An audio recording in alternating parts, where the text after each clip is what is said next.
Hello and welcome to the Weekly Word, part of the International Bible Teaching Ministry with Douglas Jacoby. Today we're talking about dying and rising gods and the ideal human. Timothy Paul Jones wrote a recent article entitled Dying and Rising Gods. Could it be that Christians based the story of Jesus on earlier tales of pagan heroes or dying and rising gods? This is one of the oldest arguments against the resurrection of Jesus. A philosopher named Celsus made this case in the 2nd century, comparing the resurrection of Jesus to the mysterious disappearance and return of a well-known poet. According to a more recent writer, the stories of Jesus are so similar to the stories of the Egyptian god Horus that early Christians must have ripped off the resurrection from the Egyptians. Might the early church have constructed a tale of resurrection from stories like these? Click the link provided in the description of this video to read the entire article. The Life of Muhammad Part 10. Who is the ideal human? In the previous 9 installments, we've unearthed a good deal of material on the man Muhammad, his words, actions, and attitudes.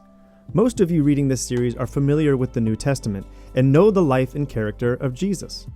We conclude this study of the life of the Messenger of Allah in the Sirat with a question. Who is the ideal human? Christians say Jesus. Muslims say Muhammad is greater, just as they intone Allahu Akbar, which means Allah is greater. Let's bring the series to an end with a comparison of these two remarkable men. How do Muslims see their founder and prophet? And how do Christians regard their Lord? For Muhammad, we have concepts like, he is sinless and pure. One quote says, "No camel ever carried a purer man, more true to his promise than Muhammad. Muhammad is a man, an apostle to my Lord, who errs not, neither does he sin." And yet there are passages in the Quran where Muhammad is said to need forgiveness. They say he is a source of light and wisdom and righteousness. According to Hassan, he was the light and the brilliance we followed. He was sight and hearing, second only to God. They say he's modest, a powerful, zealous defender of his dignity, handsome of face, no weakling. That he's worth dying for. By his power he made us kings and chose the best of his creation as an apostle. The first of creatures to respond to God when the apostle called them were ourselves. We are God's helpers and the assistants of his apostle and will fight men until they believe in God. That he is peerless.